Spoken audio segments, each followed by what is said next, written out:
Hello, all you positive heads out there. It's so good to be back with all you beautiful reflections of the one source consciousness that creates and animates all things.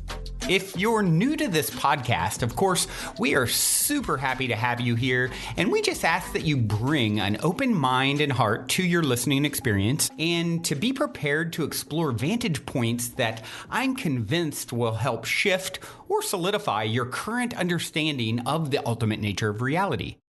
While listening, you'll be exposed to inspiring, empowering, and unifying perspectives that I'm highly confident will yield stellar results in your life if you opt to try them on for size. Also, at optimistic.tv, we have officially begun releasing the first few episodes of our new late-night style, consciousness-elevating video variety talk show, Optimistic, which features live visionary art, soul share interviews, retreat guests here at the Mystic Manor, as well as live musical performances. I'm also super excited to announce that we are currently making plans to release the rest of Season 1 on my personal favorite online streaming service. So stay tuned to optimistic.tv to follow the unfolding development of this exciting Optimistic expansion, as we'll be posting more info and release dates there soon. And in the meantime, be sure to check out, of course, the first few episodes at optimistic.tv as well.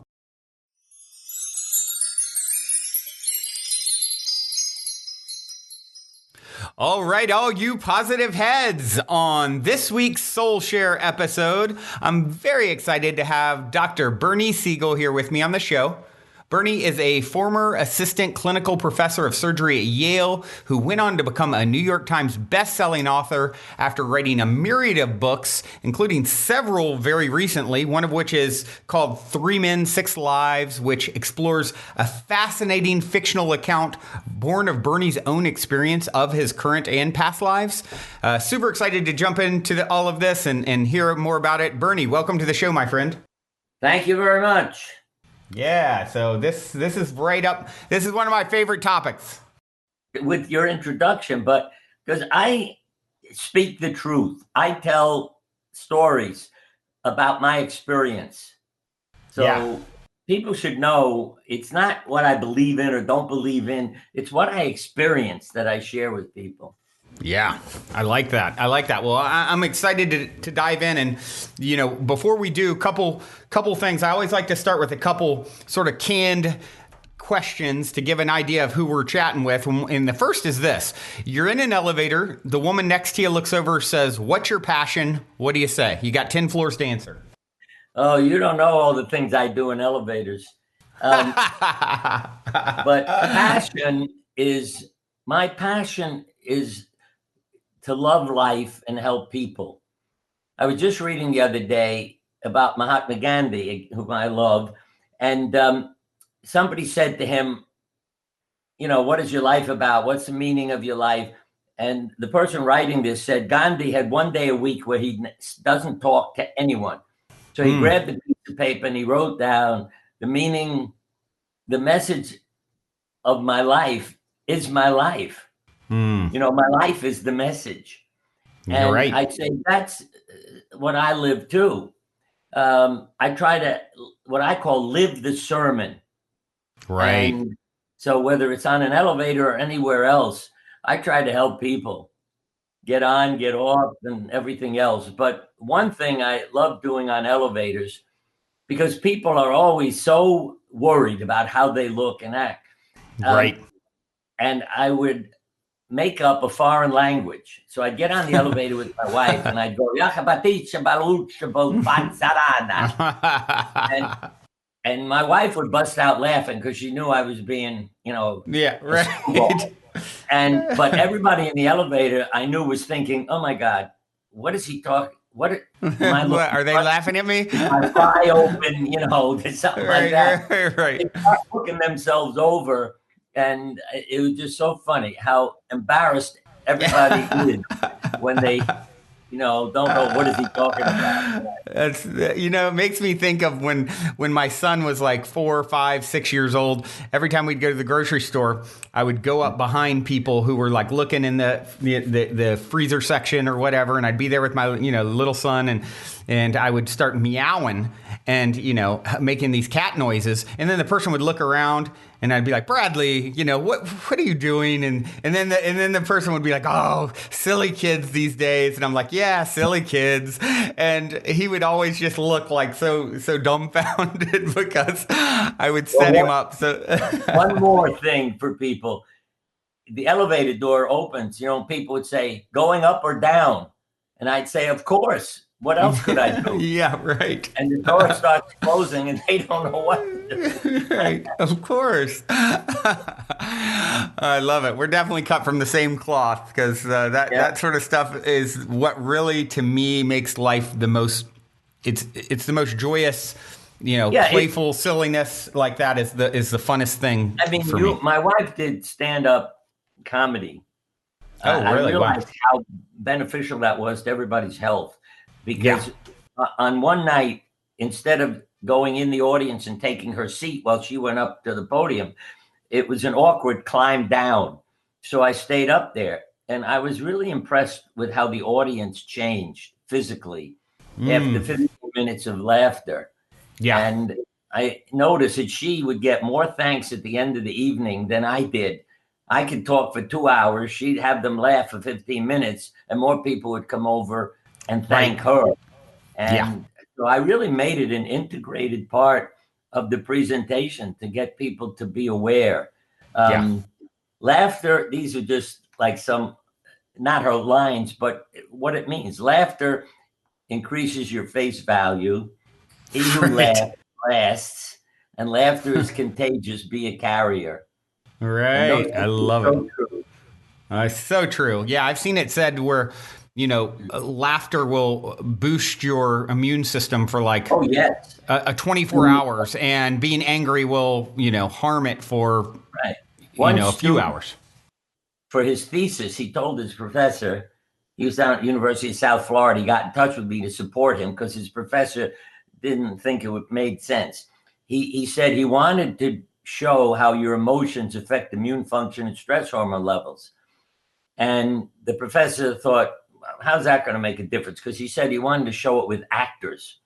Mm-hmm. But I, reinforced his request, and the professor said, all right, you can do it.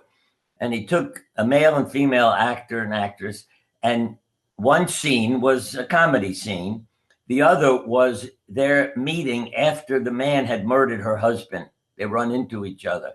Mm-hmm. And they acted the script, and he drew the blood while they were talking. And of course, what he said was true. In the comedy, immune function went up, stress hormone levels went down. In the tragedy, stress hormone levels went up and the immune function went down. Wow. And, it's so obvious. So we also have studies that show if you laugh for no reason, you have a better survival rate, whether it's with cancer or even COVID, the virus. If you laugh for no reason, every 3 or 4 hours, your immune function is much improved. Wow. That's incredible. So if you would share a little bit of your backstory. I always like to have, get an idea who we're talking to. And obviously, I'm sure you've got a very colorful backstory, whatever feels the most relevant to share. Well, what changed my life, literally, was going to a medical conference. And I say medical, was run by a physician, Carl Simonton. Uh-huh. And I was the only doctor in the room out of about 150 people. Yeah. It blew my mind that not another doctor in the state of Connecticut showed up. And it was helping cancer patients. Wow. I went because I didn't want to just be a mechanic. I wanted to offer cancer patients everything I could, not treat their disease, which is what most doctors focus on. As Jung said 100 years ago, the diagnosis helps the doctor, but it doesn't help the patient. But there, the key thing is the story.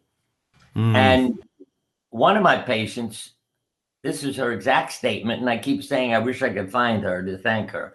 She said, I said to her, "What are you doing here?" What? She said, "You're a nice guy. I feel better when I'm in the office with you, but I can't take you home with me. So I need to know how to live between office visits." Wow. Now, I came back to the office on Monday.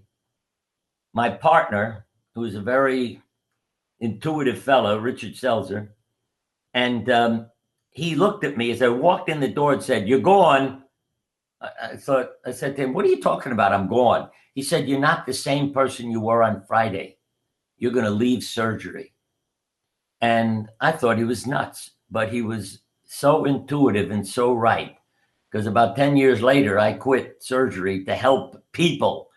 And what I did shortly after that meeting and the patient saying that to me was start support groups for cancer patients. Wow. And then, you see, I began to learn what most psychiatrists learn.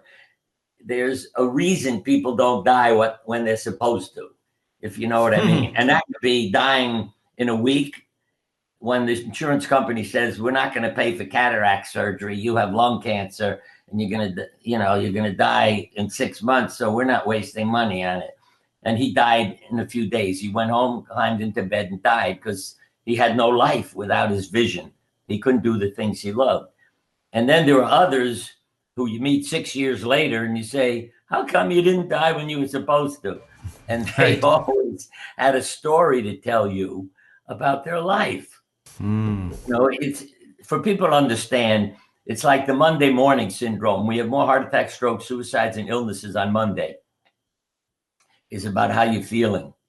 So when people said, "Oh, I only have a few months to live, then I think I'll go have a good time and enjoy myself." And things from moving across country to a beautiful area, to buying a house on the ocean, to getting a dog, to making the world beautiful. I was a landscaper. He said, "So when I die, I leave a beautiful world." And none of those people died when they were supposed to. And the funniest part is when you call up to say, "How come you didn't invite me to the funeral? I'm angry at the family." And the person you thought had a funeral answers the phone. Right. And the classic one was this fellow who moved to Colorado to die in the mountains.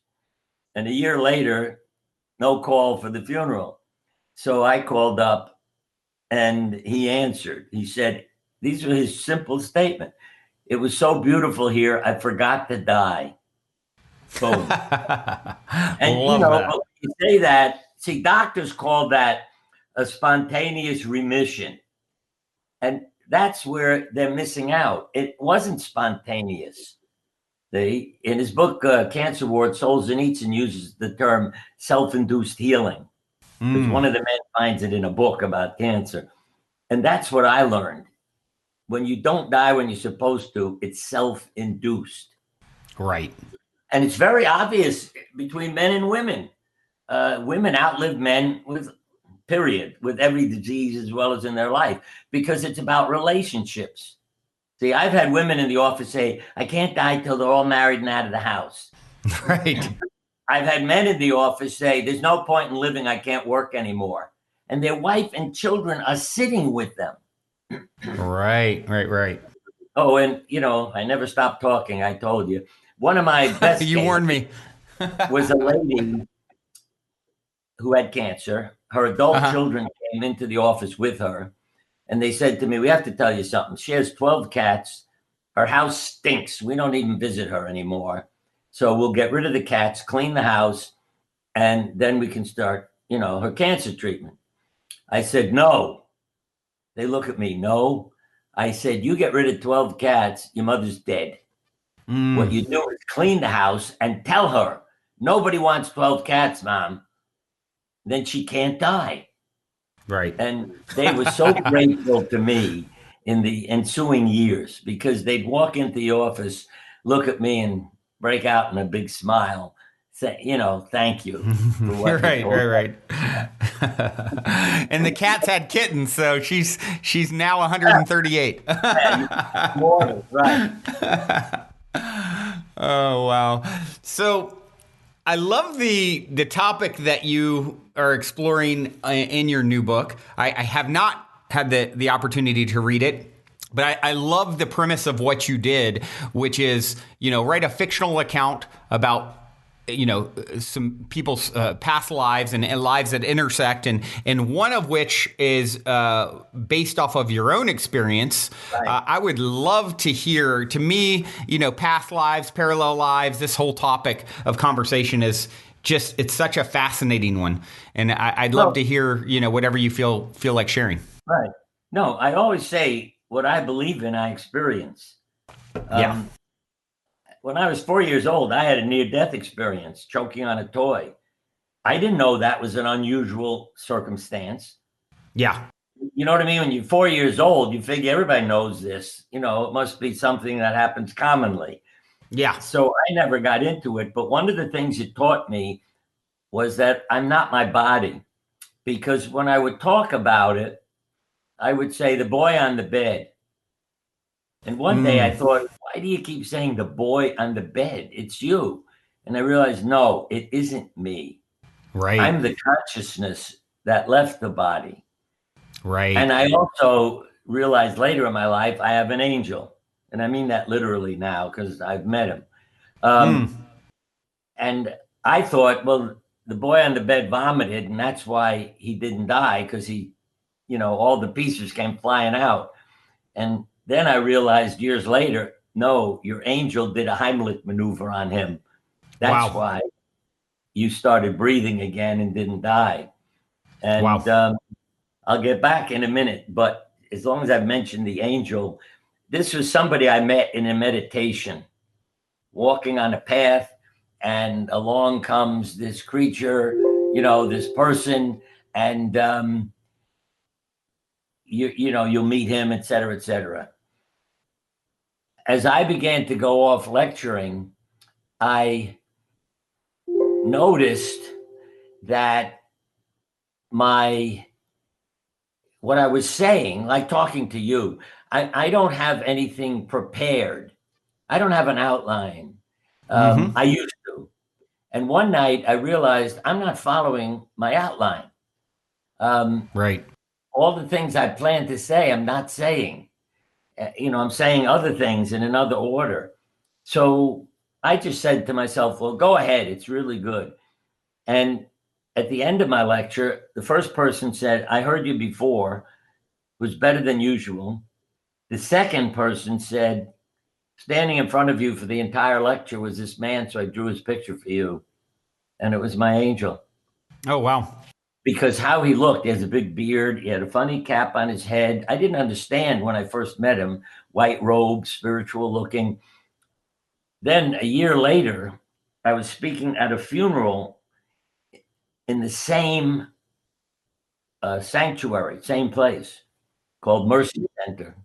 And after it, when the funeral procession was leaving, a healer named Alga Worrell, a mystic, said to me, Bernie, are you Jewish?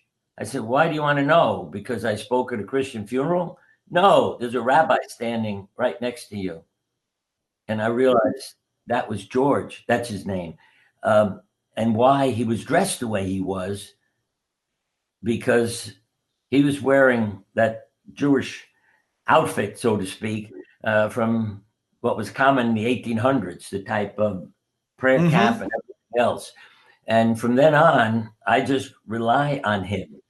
I know he's there, and I can rely on him to tell me what to say. And the hard part is getting him to stop.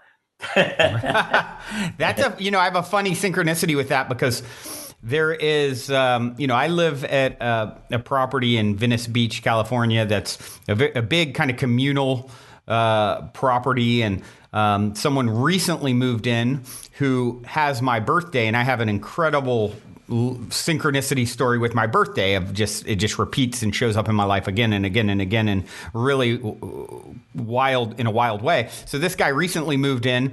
He has my birthday. I'm like, oh gosh, here we go, of course. And then within a few weeks, he starts having experiences where he's connecting with someone, a being that he says, and it kind of came to a head with him where it was a very intense experience for a few days, and it was the character's name is George. So I thought this just is something that we've just went through here at my house. So it's really interesting. Let me get back to past lives, but see, years ago I drew a picture of Elizabeth Kubler-Ross, and what Jung taught was that numbers have quantity and meaning. Yes. And I drew a picture for her, and she said, "Why is 11 important?" I said, "Why are you asking?" She said, "You drew 11 trees." And then I had an answer for her about what the 11 meant to me. And even I had a reporter. So I can tell you, I used a box of crayons and started getting my patients to draw all kinds of pictures. And it was incredible to me what they portrayed in the drawings. It's no different than a dream. You're putting things out there and what it meant to you. And one day a reporter came in when I was still the controversial Dr. Siegel. Driving me crazy. Everybody talked to me, and I was on all the talk shows so that people could argue with me. Right. They never told me that. It's like you invite me for an interview, and then when I get to the interview, you find out there are 3 doctors sitting there to argue with you about all the things you're saying and doing. But so now I'm trying to get back. Oh, I know. The reporter, she came in, and I could tell she thought I was sort of a nutcase. What does the mind have to do with it? How does your emotions make a difference? And I said to her, draw a picture for me, and then we'll sit down and talk. And I came out. She handed me her picture. She drew herself with a rather large head, which I knew was her intellectual nature. Right. Over herself on the wall, like behind her, was a clock with one hand pointed at 12. So I said to her, I thought, I got to try to shake her up. I said, what happened when you were 12 years old? I don't like deadlines. I said, there's only one hand on the clock. And boy, then she came apart because she'd been sexually abused as a 12-year-old. Wow. And then the interview changes. And it's been amazing to me, whether it's medical students, my patients, others, what it reveals when they put it on paper. And again, they realize they did the drawing, if you know what I mean. It's not me. Yeah, so it's not me making things up, or it's what they are telling me in the images. And so I really began to use it with all my patients in the hospital, in the support group, because even with treatment, you could draw the devil giving you poison as chemotherapy, or it can be a gift from God. And I can tell you, one person has no side effects and responds beautifully, and the other one has every side effect and isn't doing well at all. And it's getting them to change their image, how the mind programs the body, in a sense, to react, to the poison or react to the gift from God. Now, to get back to past lives, I'm busy doing interviews. A friend of mine calls me and I said, I have an interview. I really don't have time to have a long conversation. And she said, why are you living this life? She didn't like how busy I was. Right. And I went into a trance. I said to her, oh my God. She said, what is it? What's the matter? I said, you said that. And I went into a trance. I saw myself with a sword in my hand, killing people. Wow. Animals. Their pets. And I said, I can't believe it. Wow. Maybe that's why I'm a surgeon, to help people with a knife. And then I came back into consciousness. But you see, to me, what it explains to me is who we are and why we are who we are. Because one of the things I always remembered, since the time I was a little pipsqueak, I kept saying to my parents, I want a dog, I want a dog, I want a dog. And I know it's because I killed people's dogs. Wow. So they wouldn't attack me when I was going to kill them. I can tell you this story. But, and because as a kid, why would I keep saying I want a dog? And my parents, it drove them crazy because they didn't want a dog. Right. But anyway, the thing I realized was I don't know, probably a few months later, I'm traveling cross country alone. On a plane, but my wife wasn't with me. And I went into a trance, having all these hours just sort of resting. And I saw myself as a knight, I'm sure in Ireland.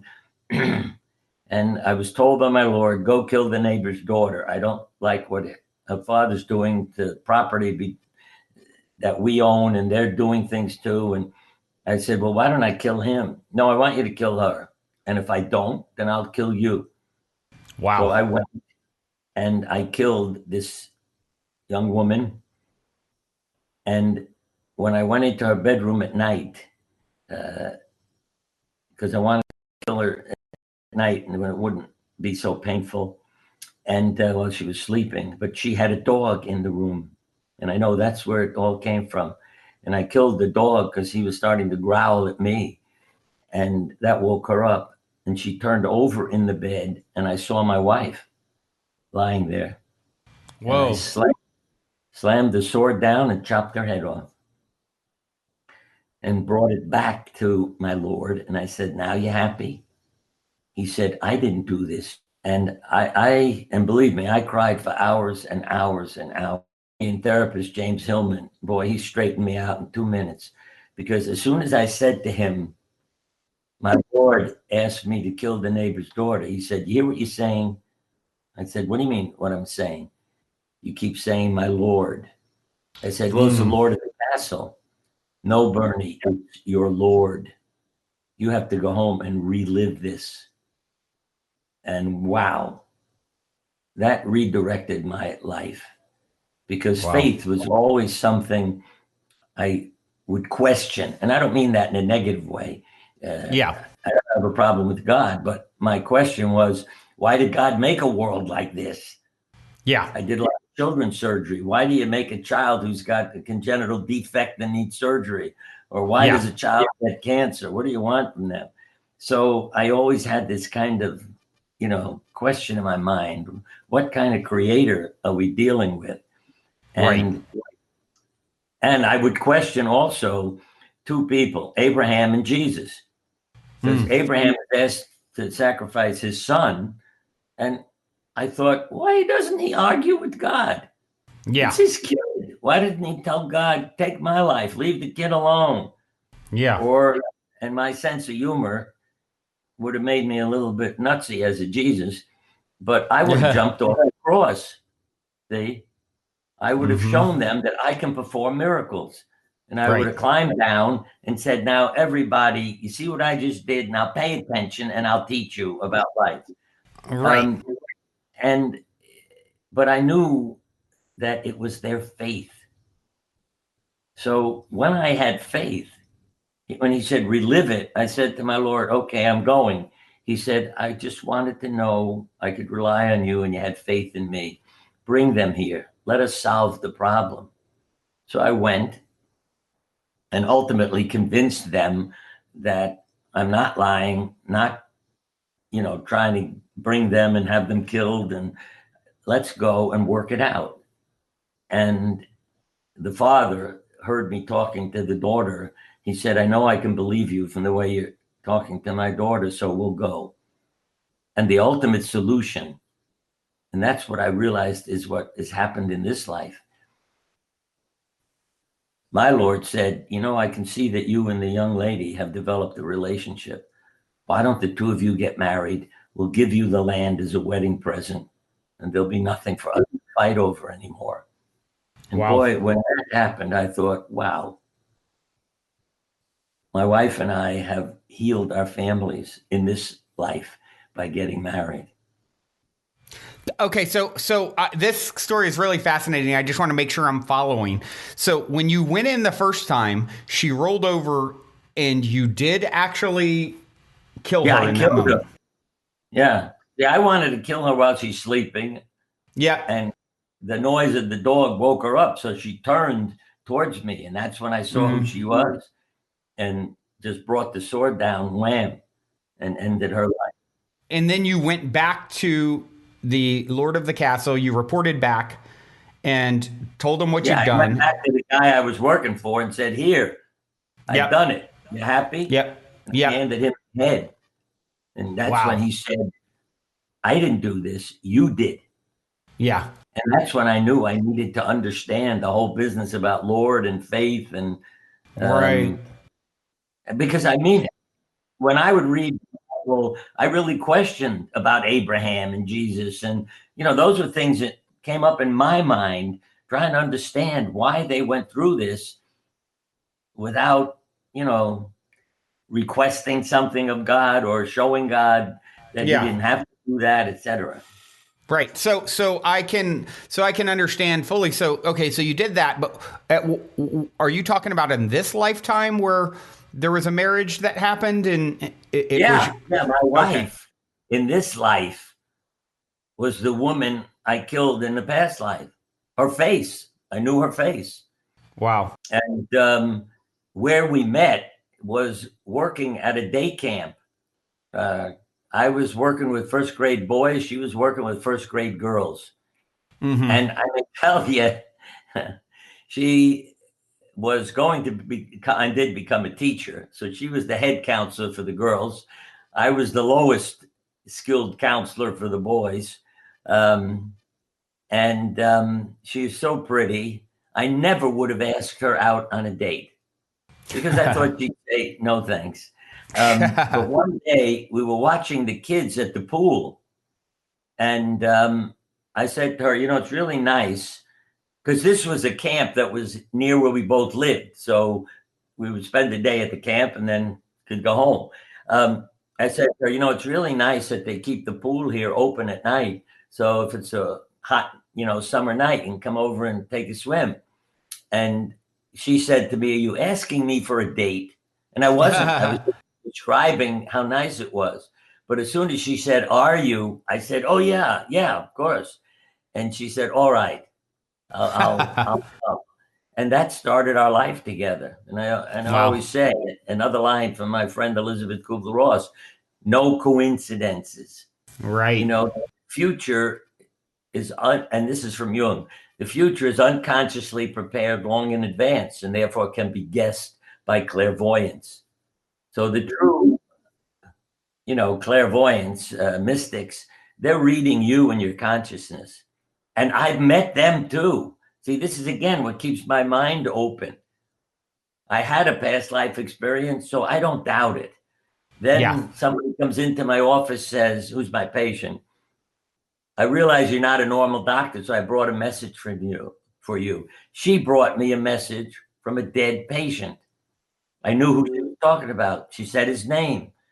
When I called his wife, he said, "Oh yeah, that's what he said all the time when he left your cancer meetings," because that was the quote I got. And then the Gotcha. other, and I would get many phone calls from her. Her name is Monica. But when my wife died 2.5 years ago, quietly in her sleep, um, and she died on a Friday. I thought, let's see if I get a phone call from Monica. Is all this real? Yeah. Sunday morning, the phone rings. "Bernie, I got a phone call from a lovely lady who was an opera singer.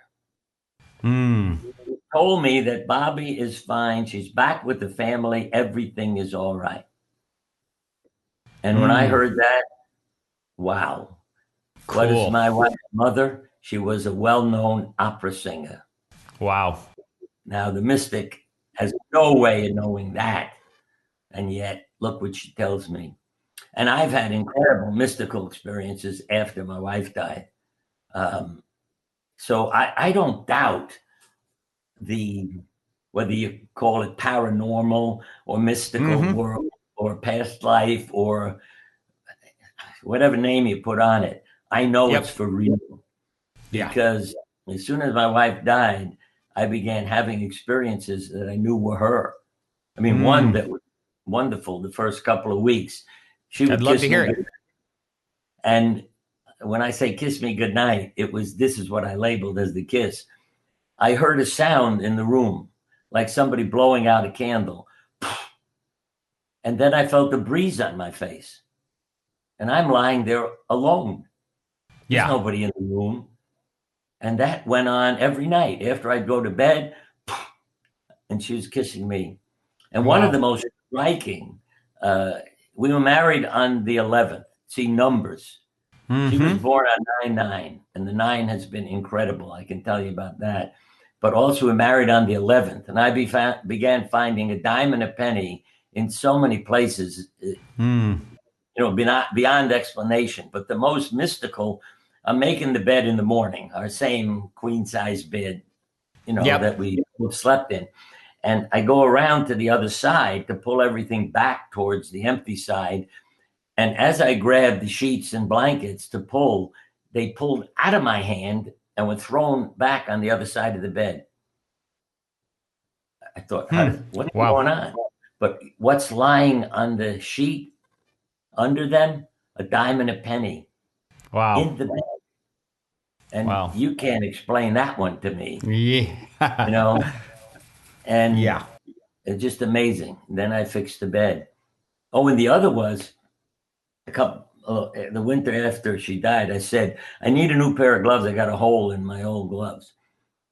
I go shopping down to the supermarket, come back to my car, and there were a pair of gloves lying on the ground next to the driver's door. And same car parked next to me, So you can't tell me, oh, the people dropped the glove when they got into their car. Yeah. Yeah, I mean, that stuff has happened. So again, my mind is open. And I Yep. know in a sense that we get recycled. But what we need to remember is part of who we become in this life. And I really felt I became a surgeon to do good things with a sword, you Right. know, and to make up for the past. And that the talents we have too, because another that convinced me was a boy was with a concert orchestra. I was watching television, and maybe he was 8 or 9, and he was going to play the violin with the orchestra. And people talked to him about, how do you do this at your age? He said, I don't know. But when I was 5 years old, it's the first time I ever saw a violin, and I ran over and grabbed it and hugged it. And when I Mm. heard it said to me, yeah, he was a violinist in a past life, and he still has that talent within him. Yep. And that Yep. explains how, as a 9-year-old, he can get up there and play it. And I know, when you see many of these kids on TV with all their talents, I'm sure that it relates to a past life. And so they have it within them. Yeah, I have a couple of friends who've been having experiences where they bilocate because, of course, I'm sure you've heard the theory or concept that, of course, there's time. We're in eternity. We're floating in eternity now. Time is an illusion. So these Right. quote unquote past lives are actually happening parallel and, a timeless state on another channel, so to speak. So I've had a couple friends that have had experiences where they'll be both in this life and the other simultaneously. And I had one friend in particular that the violin story made me think of it, where she was sitting at a piano and it triggered her into a life in like the 1800s where she was sitting at a piano and playing the piano, crying because her partner had just left her or died or something. And because she was so tapped into that life simultaneously, she was actually able to play the same, melody, the same riff on the piano that her other self was playing, even though she's not a piano player in this lifetime. And that's a really fascinating when you start bringing those, merging those realities is just wow. Yeah, I've seen that in our kids, where one of them could go over to the piano and play it. My opera singing mother-in-law, her old piano, and other kids, you could leave them there all day and they couldn't play anything. Right. It's amazing.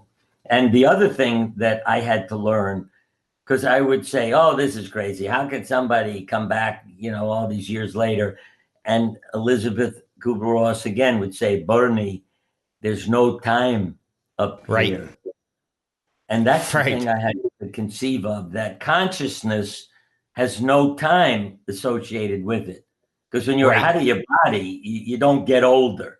It's you. You know what I mean? It's not physical, so it doesn't age. And so Right. time is not an issue as to when these events happen. Right, right. And, your story is so fascinating. I just want to make sure I followed it completely. So, when you said that there, you were able to come together and actually were gifted the land, was that this life? Was that another daughter that the people had? I No, didn't no, quite follow that. that it's this life that our Ah, marriage merged our families and got healed the it. past. And I'll tell you again, no coincidence. I was reading a story about a guy who bought a farm.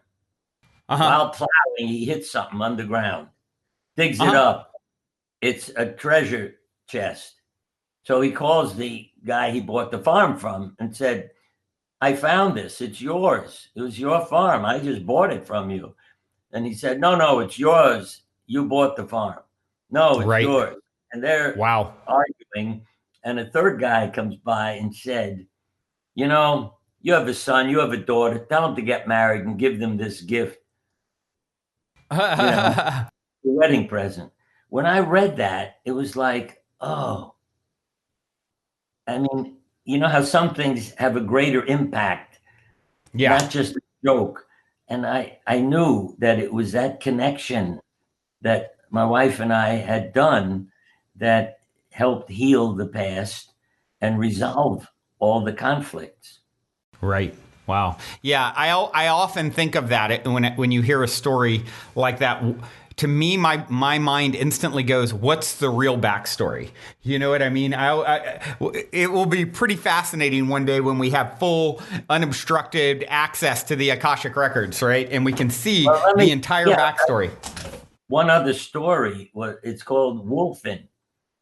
A knight comes home, and again, I'm reading this to our 5 kids. Okay, a Uh knight huh. comes home from the war, comes into his castle, goes up to the nursery because he knows his wife has given birth to a child while he's away.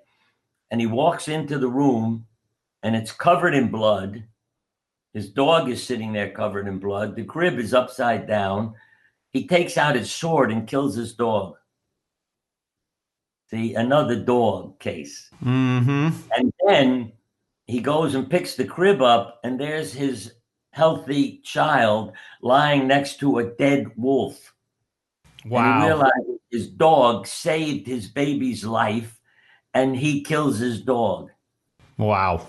And I start crying. Wow. And the kids are saying to me, what are you crying about? It's just a story.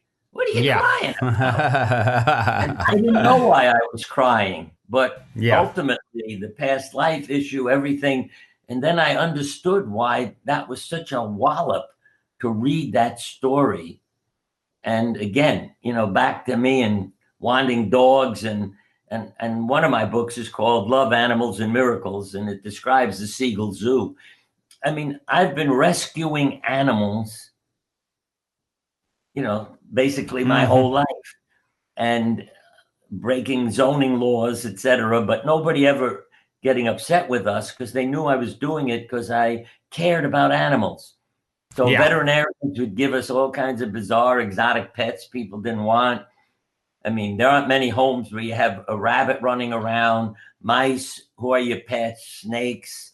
Um, uh, I mean, every creature, skunks, but I was saving them all. Oh, and the other thing I'm always mentioning, ducks and geese we also had, but all the eggs were hatched in the house.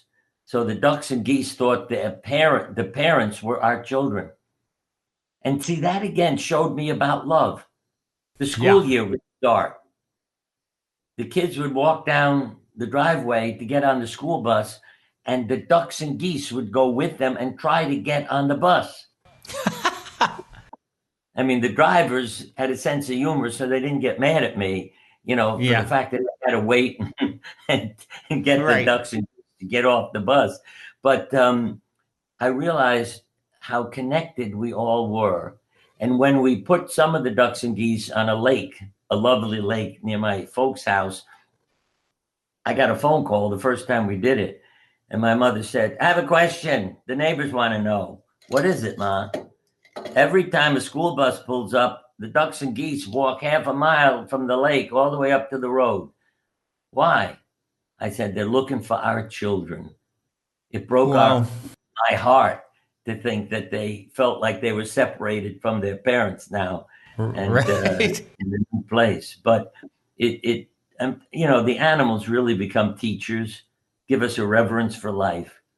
And I have to say that, in the past life experience, those are things that come with us, even if they're at an unconscious level. They're still participating in the choices we make, whether Yeah. it's related to pets or jobs or anything else. Because one of our kids came home from school, in an art class, he took the word words and wrote it all over this canvas. But he wrote it with no space between words, words, words. And when he walked in the door, it was therapy for me too, because words, words, words become swords, swords, swords. Ah, wow. And that's hanging on the wall in the house. And I really thought, okay, you can help people with words or a sword, Yeah. kill them with words or a sword. Right. And and again, I'd say it's no coincidence. The teacher said to him, "Why did you do this?" You know, I don't know why he did it either, but there was something in him, and I really Yeah. felt he had a connection to me, and Yeah. maybe my past, and did it for me. Wow. So all these things are part of life, and the three people I might as well mention in the book are a mafia don, a psychiatrist, and a surgeon. And my story goes with the surgeon, though I give him a different name in Mm-hmm. life. But I let people know that it is something I've experienced. See, for instance, why would you become a psychiatrist? Well, what if your actions in a past life hurt many people Yeah. physically? So maybe in this life you're trying to help. And the mafia Yeah. don, maybe his family was assaulted and attacked and things happened to them in a past life, and he's going to be the tough guy in this life, and nobody's going to come after his family. He'll be Yeah. coming after them. And so all these things, and I may add, writing it always comes from God knows where. And I'll tell you what I mean by that. Because in college, I had 1 C in 4 years in creative writing Wow. because I was busy thinking as a science major, going to be a doctor, studying all these sciences. And so I would think about writing. And it wasn't, as the teacher said, it's all intellectual. It isn't fun to read. Yeah. And now it's coming, as my wife would say, from God knows where. It's coming from my consciousness. So I read the books I've written over and over Yeah. again. It's like somebody else wrote them. And Right. I'm proud of myself sometimes when I'm reading and say, wow, that's good. Yeah. Yeah. Yeah. Yeah. Because it's not my intellect that did it. And Yeah. well, let me give you one more. Mario Puzo, Sure. Godfather, he was a friend of mine. Oh, really? And Wow. he would say, I'm going in, my office, I got to get some writing done. And then his girlfriend, who and I were outside, and she'd look in and she said, he's not doing anything. So she'd go to the door and say, Mario, you said you were going to write. You're not writing. And he said, I'm waiting for the character to tell me what to write. Yeah. That taught me what real writers are doing. Yeah. They're bringing forth another level of consciousness and putting it in their novel or whatever. And I think that's a place that I have finally gotten to, with all the troubles I've had and emotions and everything else. So I tell everybody, keep a journal. It's like the book on poetry I mentioned. Why was I writing poetry? It's getting my feelings out. So I Yep. write about events. And then connected with our grandson, who's way ahead of me. Because at age 30, he's doing what, say, I would do at 50 or 60. I mean, he's so Right. sensitive, and I was thrilled with all his stuff. And but if people will do that, write down what you're feeling at the Yeah. end of the day. And my wife gave me an important lesson. Don't forget the humor, because I never put anything funny in it. And fortunately, she found my journal one night when I didn't hide it and said, "There's nothing funny in it." And she told me funny stories I told her and the kids about things that happened that day in the hospital, and they never got written about. So I Mm, started remembering the good things too. And one, right. I got to tell you that I think it may be at the end of the book, No Endings, Only Beginnings. My wife used to make lunch for me because as a surgeon, the emergencies and things happening, it was crazy. Yeah. So I have this red bucket with the word love in white all over it. Mm. And I pop it open, and my wife would always have a note in it with hugs and kisses and love and little drawings of the Oh, family and all our pets. sweet. One day, innumerable emergencies. I mean, I was going nuts in the emergency Yeah. room. And about 3 o'clock, finally, a few minutes, I grab my lunch pail, I pop it open, and instead of the usual note from her, it just said, "Hold on." And I thought, Wow. incredible. How did she know what was going to happen today? Yeah. Amazing. So I pulled myself together and held on. It really, thank God for that note. I get home that night. I said to her, "Thank you," when I walked in the house. "For what?" "Your note. I don't know how you knew what kind of day I was going to have, but I held on, and your note did so much for me." She said, "Honey, it was a big sandwich with a lot of vegetables. I just wanted you to hold on." I have never forgotten it, That's wonderful. but no coincidences again. No, yeah, it's all connected in the most incredible, way. It's all woven together. And when you start to see that, there's, I would say the reason she made that ridiculous sandwich that day was so that she could really get to that note, which then could have another meaning, which Right. it's just incredible. And that's what I say, no coincidence. And so many things have happened as we've traveled around the country, and even when once we got lost looking for the place we were supposed to give the lecture, and a car in front of us had a license plate, "I'm lost." Mm. So I knew to go talk to them. Another time I was lost, I said to a guy, "I need to go to this street." He said, "I don't know where it is, but I know where the police station is. They'll help you." The police station was on the street I was looking for. I mean, it's just, things that you remember, who you meet, who you run into, uh, the things people tell you. But I think when you quiet your mind, and that's the key, because that symbol, the still pond, ugly duckling sees he's a swan on a still pond. I always say if he was cursing his mother for throwing him out of the house, he's never going to realize who he is. And I'd say the message to people I'd love to leave them with is quiet your mind.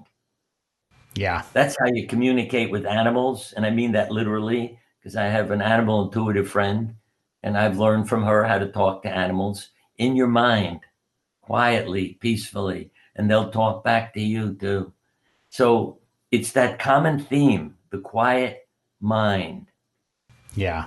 And when you quiet your mind, then the coincidences start happening because you're not interfering by letting your intellect think, what should I do? Which way should I go? What should I say? Where should I live? Who should I marry? It's pay attention to your heart and your Mm-hmm. conscience. Yeah. Yeah, absolutely. It's all the difference in, riding the waves, surfing the waves of life versus paddling upstream against the current, right? Mm. One young lady put on her refrigerator, I always think of it, when you live in your heart, magic happens. Mm. And that's like the stories I told you about patients with cancer who go home and start living in their heart and notice the physical benefit they derive from it. Because it's Absolutely. loving your body. Let me put it that way, too. One young lady who was dying and said, I don't want to die angry and hating my body. Because she said, I had polio as a child and I've always been deformed. So I lay naked. And I keep saying, I don't make up any of these stories. She said, I lay down naked in front of a mirror and started loving my body from the toes all the way up, inch by inch. And her disease went into remission. Wow. And she didn't die. Yeah. But, you know, when you meet people like that, it really wakes you up. And you can't deny them. And that's why I became a storyteller. You know, I'm not trying to argue with somebody about a study and statistics. I'm just telling you something about a person I knew or my own Yep. life. Yep. And you know, when you take a story like that, and there are, you know, just countless stories like that, and the doctors just scratches their head and sends them home, right? And Yeah. it's because they're not playing in that field of, you know, okay, there's much more. Yes, there is certainly a time and place and usefulness for statistics and studies and, you know, modern medicine. And then there's something more. Yeah. And we have to learn not to treat the diagnosis, not to say, here's a pill, but to say what you're experiencing. Because much as I said about drawings, that shows what people are experiencing. You know, whether you say draw your home and family, or where do you want to live, or what occupation, draw your choices. But also, you know, within us is that intuitive knowledge. And I think when people, again, can be quiet and listen to themselves, then the right things get done. And the interesting thing is, as doctors, we separate your head from your body, meaning that when I sent articles to medical journals, it came back saying interesting but not appropriate. You know, it was about drawings, feelings, and I'll mention, and words. When you said to people, what are you experiencing? If they said, oh, pressure, that's what my pain feels like. What's the pressure in your life? Boom, her headache's gone. She's on the way home to straighten it out. Say, failure. Right. Well, my body failed. I have cancer. My question is, how does failure fit your life? Oh, my parents committed suicide when I was a child. I must have been a failure as a child. Boom. You know, so that's the thing I've learned. When you just say, here's a pill for your depression, that doesn't change anything. But I learned to treat people's experience. And it was amazing, the things that happened, and then the things they would share with you because you woke them up to it. Right. And I'd say, people, you don't need a doctor to do that for yourself. If you're having a problem, physical or emotional, say, how would I describe this to other people? And then look at the answer you come up with. And what in your life fits that? Yeah, when I was having vertigo, you know, the room is spinning around. And that's what I said to myself. Well, the room is spinning around. The world is going around. And I said, okay, what you need to do is rest. You're doing too much. You're going too many places. So your body's doing you a favor. It's forcing you to lie down. And I mean, that really woke me up when I became my own patient, and it was so helpful. Yeah. Well, yeah, and you also see how you know, we all have that inner healer. I mean, I personally believe when someone is a healer, or, you know, especially when you get into more energetic type healing, it's like they're just creating or holding the container for you to heal yourself. You see, in the book, again, the psychiatrist was a lot like what I was also, because the first time I was asked in a group meeting, do a meditation, I thought, oh, this is such nonsense. I came to learn something, not close my eyes and, you know, and make pictures. But again, I'm a visual person. I'm an artist. I don't know if I mentioned that earlier, but I've done a lot of portrait painting and other things. And, but I knew the person running the workshop could see that I'm sitting there with my eyes open, staring at him. So I better close my eyes so he won't know I'm not doing it. And when I closed my eyes, I had an incredible experience. So I couldn't deny, like that's when I met my inner guy, George, and other things. And I couldn't deny what I experienced. So I Right. realized, yeah, you got to do these things. That wisdom is within you. And it can come in a dream, it can come in a drawing. I always say God speaks in dreams and symbols. So you Yeah. want to quiet your mind to let these symbols come forth, and then you can interpret them and understand yourself. Yeah. Absolutely. Absolutely. So you've done a lot, Bernie. What is most exciting for you? What's most alive for you now? What are you focused on? Well, I focus on living the sermon. I try to live what I preach. Let's put it that way. Um, and to help people. I got a big thrill the other day.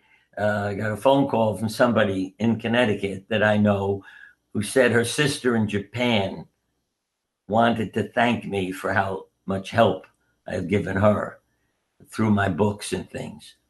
And that to me is just the greatest gift. It really Here I is. am helping somebody in Japan. Great. Now I've been to a lot of foreign countries, yes, but it's still I haven't been to Japan. And how many people around the world have read what I have written, um, or have emailed me and talked to me and have been helped to survive and to live with their difficulties. And I don't make people immortal. It isn't about just not dying. It's about helping them live. Yes. That's the part that they're always so grateful for, and they get in touch with me about. Thank you for helping, giving them tools with which to work and live. And as I say, that's my greatest gift. And I think I forgot who said it, but she said, "Love is immortal and makes all things immortal." And that's why I remember it was William Saroyan in his book, The Human Comedy. The best part of a good man stays forever, for love is immortal and makes all things immortal. And that's what we have to realize. You want to live forever, love somebody. Yeah. So in many ways, I feel I have achieved immortality by helping so many people. Yeah. I love that. That is a powerful truth and realization. And it's one of those things where I think personally, talking about other lives, past lives, parallel lives, it's like the tie that binds across all of them is love, right? And that Yes, is the reason for all of it, for all the charade. right. Because if somebody has felt your love and how particularly important it is for us to love our children, this would be a wonderful world if every child were loved. Because when you look at the statistics, the kids who cause trouble are seeking revenge. Yep. The kids, and this was a Harvard study, children who, while at Harvard, said, "My parents didn't love me." By the time they were middle aged, 98% had suffered a major illness in this study. And those who said, "My parents loved me," only 24% had suffered a major illness by middle Yeah. age. So Wow. you see what a different world it would be if everybody were loved and taking care of themselves. Yeah. And I may add also, I have to, what I put in my past life book is my sense of humor, um, that people ought to try this. Name your dog sex. See, one of the characters in the book um, is a veteran who's lost his leg while he was in the service. And he always wants a dog, and his wife tells him, "No, no, you can't have a dog. I don't want a dog in the house." And then he reads in the paper that there's a dog at the shelter who lost a leg when he was hit by a car. So he goes and just adopts it and brings it home because he isn't going to say no to that one. Right. And and he brings it home to his wife, and he says, "I'm going to name him Tripod." And his wife said, "No, you can't just focus on what's wrong with the dog. And you got to start wearing an artificial leg instead of wanting sympathy from everybody by showing them you've lost one leg. So if you'll change how you behave and give the dog a different name, I'll accept him." So he starts wearing his leg, and he says, "All right, honey, I'm going to call him Sex." And the wife doesn't know what to do with him, but I mean, I just love that. If the neighbors don't like your dog, you can ask them, "Is sex a problem for you?" Yeah. So wherever you go, if people want to know about your dog, you bring up sex. And ultimately, his wife begins to laugh and realizes having sex in bed isn't a bad thing. That's hilarious. But those are parts of me, and I can't help but put them in a book, if you know what I mean. It just sort of pops out and comes. Well, I appreciate you sharing. I've had so many thoughts. All right, my next one will be Sex. Yeah. What I thought of too when we were talking about love a moment ago is this thing, as considering that love is the only thing that really survives and matters throughout eternity. It's the only thing that makes the vastness of eternity bearable, I would say, from a certain perspective, and how empowered we all are when we realize we have the ability, no matter where you're at, what your financial situation is, what your bank account looks like, to be loving, and that being tapping into the ultimate abundance and wealth. And if you consider everyone who is acting out or being ugly or, committing a crime, we've talked a lot about animals. I heard it said, and I love this thought, if consider them like they're like an animal you come across an animal in the woods whose leg is caught in a trap. Right. And you go to free it and it tries to bite you because it's scared and it's hurt. And that, if you can look at everyone who is ugly as an animal with they're caught in a trap, and that's why they're acting out, it sort of shifts the perspective on who they're hurting. Right. They're scared, they're hurting, and therefore they're snarling. Right. Well, in East of Eden, John Steinbeck, I came across this line: "We all experience rejection. With rejection comes a desire for revenge. With revenge, guilt. And there is the story of mankind." And that's what we see. Who takes a gun and goes and kills people? Who drives a car into a crowd? Yeah. It's people who weren't loved. So they're killing the people who didn't love them. Right. And I tell people, and this is something all your listeners should take with them for their life: be a love warrior. Yes. The next time somebody is acting in a way that, threatening you or anybody, just let them know, "I love you." I have done this out on the street with violent people, and every time they have quieted down and walked or driven away if they were in a car screaming. "I want you to know I love you. I'm sorry for whatever's going on in your life, but I love you."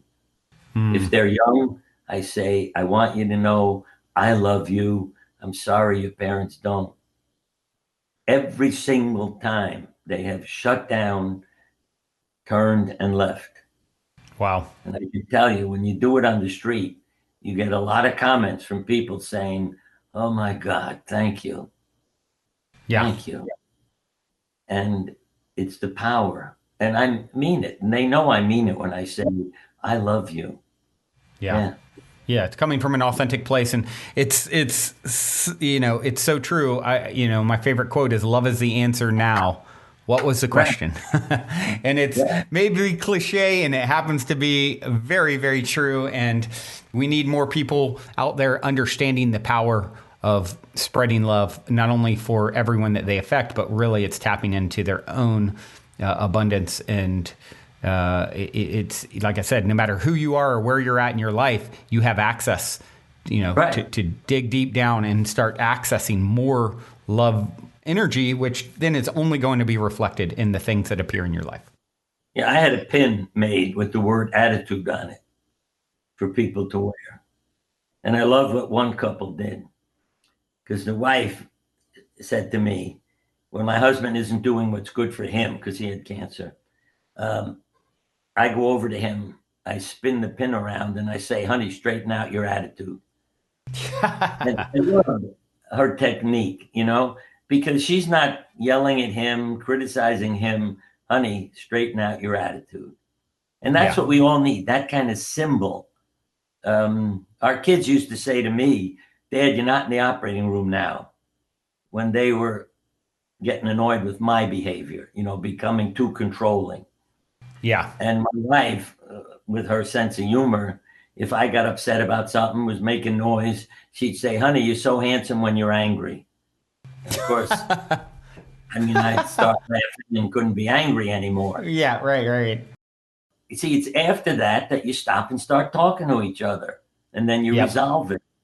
So it's Yep. not yelling, oh, you're a terrible person, you're a horrible father, Yep. Yep. Yep.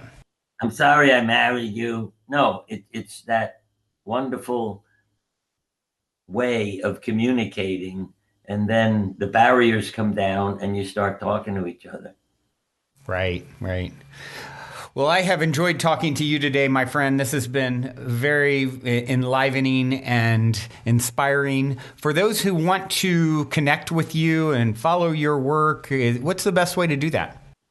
Well, my website is the easiest way, www.berniesiegel, Siegel, MD.com. So the W is BernieSiegelMD.com. And you can read about some of the articles I've written. All my books are listed. You can send a note through it to me, and I'll answer. If I get an email from you or a message from you, I'll get back to you through my email. Yeah, because Excellent. as a Excellent. kid, my email has the name Bugsy in it. Because when I was a kid, the gangster was prominent. So growing up in New York, all the kids started calling me Bugsy because my last name is Siegel. Right, And right, right. That's you funny. can imagine how proud my mother was to hear people Yeah. say, hey, is Bugsy here? Yeah. Yeah, right, right, right. That's funny. Well, I'm glad you had this lifetime not as a gangster, but as a healer, and you're still doing it all these years later. Such a gift, my friend. I do have one final question for you, and it is this. In 60 seconds or less, what is the meaning of life according to Bernie Siegel, aka Bugsy?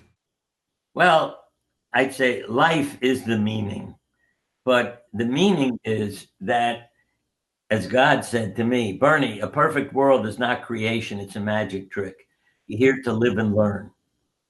So life is an opportunity for us to experience it and to live and learn from it and to be what I call God's right arm. Mm. Because God needs physical, tools to make Yep. changes and to do things. So if my sense of humor, you could say, what would God do? But I tell people, WWLD, ask yourself, what would Lassie do? And then go do that. It's learning to give love in your own manner. So how you give it is not imposed upon you. Mm. Whatever profession you want or anything else, see it as a way, an opportunity to give love to the world, because you're going to meet people. So whether you're Yeah. driving a bus and giving everybody on your bus love, or being a doctor or an astronaut or a plumber, you're always going to meet people. So let them feel better after they meet you. And last but not least, accept criticism in a constructive criticism. Let others coach you too. You can say, if there's a better way of doing it, let me know. Um, and so then they become coaches, and we all help each other to become better. And last but not Yeah. least, it's having a reverence for all life. Yeah. I've been picking up worms for decades on the street, save their life. Yeah. And I assumed it was due to my being neurotic until I read that Albert Schweitzer has been doing that in his life. And he said, you pick up the worm, you put it back on the earth. Yeah. And he's always preaching about a reverence for life. So I said, that's what you're here to do. Yeah. Demonstrate and be a tool for a reverence for life. Oh, and I'll help everybody. When you get to heaven, where I often go for meetings, there's I didn't know there was an admission line, but there is. And when you get to the head of the line, they say, how do you want to be introduced to God? If you say, I'm a surgeon, I'm a New York lawyer, they're going to say, come back when you know who you are. Yeah. You want to get right in when they say, who are you? I'm God's child. I don't need an introduction. I'm God's right arm. God already knows me. Right. Yeah. Yeah, I love that. Love that so much. Thank you, my friend, for sharing all of your wisdom and good humor. And all of you out there listening, thank you for tuning in your beautiful brainwaves and epic hearts. Until next time, journey well. Also, before we sign off, I wanted to remind you about the game with the universe on our website. You can choose the first number that comes to your mind, and it'll pull up that episode number of the podcast. I've been saying this is a great way to co-create synchronicity and magic with your higher self for quite some time. And if you go to positivehead.com/universe, there is a super fun and simple interface to play this game with your higher self. I firmly believe just by setting the intention to play in this way, it opens up the door for magic, and it's a synchronistic way to hone in on nuggets of wisdom out of the huge catalog of episodes that are specifically appropriate for you at this time in your journey to becoming the next greatest and greatest version of yourself. And it also makes for a super fun way to spark the curiosity of friends and family by having them choose a number, so they'll hopefully go and check out their number as well, which I greatly appreciate because it helps us to spread the word about the podcast. Once again, the address is positivehead.com/universe. And as a quick reminder, if you're curious to learn more about Purium superfoods and why I take them almost every day, be sure to also check out positivehead.com/transformation. On this journey of becoming the next greatest and grandest version of ourselves that we have all embarked upon, I cannot stress the importance of managing your physical vibration enough. And quite honestly, Purium has put together the simplest plan I've found to do so. I have my favorite, the appleberry shake, at least 5 times a week. Once again, to learn more about the Purium transformation, go to positivehead.com/transformation. Or if you want to keep it simple and just try out my favorite, the appleberry shake, you can go straight over to ishoppurium.com and be sure to use code positivehead for 25% off. I'll spell that for you. It's ishoppurium.com. And be sure to use your Positive Head 25% coupon code.